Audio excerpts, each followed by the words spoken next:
अरे भाई छोड़ो अखिलेश। जिनके नाम में ही कमल हो तो अखिलेश ही कहेंगे, और क्या अखिलेश तो नहीं कहेंगे ना। मध्य प्रदेश में विधानसभा चुनाव को लेकर कांग्रेस और बीजेपी की ओर से लगातार सूची जारी की जा रही है। दोनों ही पार्टियों की ओर से एक के बाद एक लगातार कई सारे दावे भी किए जा रहे हैं, लेकिन इस चुनाव ने इंडिया गठबंधन को ऐसे मोड़ पर लाकर खड़ा कर दिया जहां से अखिलेश और कांग्रेस के पास एक ही चारा है कि वो बीजेपी के खिलाफ लड़ने के लिए इस पूरे घटनाक्रम को ही भूल जाएं, जो कुछ दिन पहले ही कमलनाथ, राहुल गांधी, अखिलेश को लेकर कही गई बातें हैं।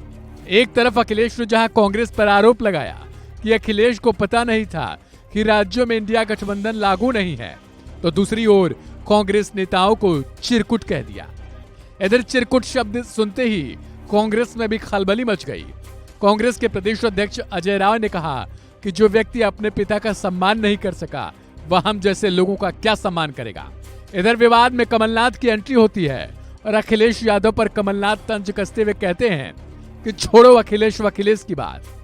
हालांकि ये बात भी अखिलेश यादव को खटक जाती है और वो सवाल पूछते हैं कि कमलनाथ के नाम में है और अच्छा नाम भी है, लेकिन उन्हें ऐसा नहीं करना चाहिए। सर सारी टिकट आ गई है, सर क्या कहना चाहेंगे, किस तरीके का माहौल है प्रदेश में? बहुत बढ़िया माहौल है, सब जगह लोग फोन करके कह रहे हैं, बहुत उत्साह है और दिखती संख्या से हम सोच रहे थे हम जीतेंगे, अब हम उससे ज्यादा जीतेंगे। सर अखिलेश यादव ने आरोप लगाया कि अरे भाई छोड़ो अखिलेश। से पूछा गया कि आपके बारे में, तो उन्होंने कहा कि अखिलेश वखिलेश क्या है। हाँ, ये बात तो ठीक कही उन्होंने कि वकीलेश कौन है, अखिलेश तो है ना। तो अगर ये बातें अगर कहेंगे तो समाजवादी पार्टी भी इन बातों को कह सकती है, लेकिन उन उलझनों में हम नहीं फंसना चाहते। कमलनाथ जी से हमारे संबंध बहुत अच्छे हैं और नाम देखो इनका कितना अच्छा है। जिनके नाम पे ही कमल हो, जिनके नाम में ही कमल हो तो अखिलेश ही कहेंगे, और क्या अखिलेश तो नहीं कहेंगे ना। वहीं अब इसको लेकर दिग्विजय सिंह ने कमलनाथ को सलाह देते हुए अखिलेश यादव की तारीफ कर दी है।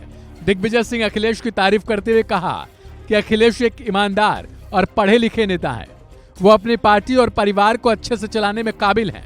कमलनाथ ने क्या कहा मुझे ऐसा कुछ नहीं मालूम, पर अगर ऐसी बातें कही हैं तो ये सब नहीं कहनी चाहिए। कमलनाथ को मैंने ये बता दिया कि मध्य प्रदेश में सपा जो 6 सीटें मांग रही है उनमें मैंने रिव्यू किया और 4 सीटें हम फिलहाल सपा को दे सकते हैं। जो इन्होंने कहा कह दिया कमलनाथ जी ने, किसी कैसे कह दिया मैं नहीं जानता, लेकिन इस तरह की बात किसी को खिलाफ करना नहीं चाहिए। हाँ, मैं इसको स्वीकार कर रहा हूं, मेरे पास कमलनाथ जी ने अशोक सिंह जी को भेजा था और दीप नारायण यादव आए थे और हमारी उनकी टीम आई थी, मेरे साथ चर्चा, इसी कमरे में बैठ के चर्चा हुई थी। मैं पूरी साफ सुथरी बात करता हूं, छुपाने की बात मुझे नहीं है। समाजवादी पार्टी का एक कैंडिडेट जीता था बिजावर से, जो बीजेपी में चला गया। 2 सीटों पे वो उनके अच्छे वोट 1-2 सेकंड आए थे। इस तरह से 3 सीटों के ऊपर बात हो सकती कि वो 6 सीटें मांग रहे थे। चर्चा हमारी हुई और 4 सीटों पर हम छोड़ सकते थे उनके लिए, इसका मैंने बना के कमलनाथ जी को भेज दिया था। लेकिन उसके बाद जब वर्किंग कमेटी की मीटिंग हमारी हुई थी, इस बारे में मैंने केंद्रीय लीडरशिप से बात की थी कि हमारी जो इंडिया अलायंस है उसके साथ हमारा क्या संबंध होना चाहिए।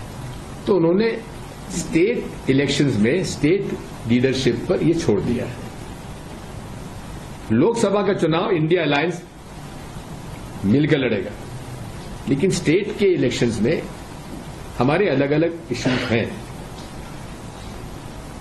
समाजवादी पार्टी, मुलायम सिंह जी की मुझ पर बड़ी कृपा थी, जब वो मुख्यमंत्री थे मैं भी मुख्यमंत्री था।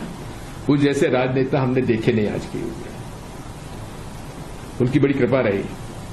और जब भी मुझसे मैं टाइम मांगता था मुझसे मिलते थे, बातचीत। अखिलेश बेहद शरीफ व्यक्ति है, अच्छा लड़का है, पढ़ा लिखा है और उन्होंने वसीयत संभाली है, परिवार को संभाला है।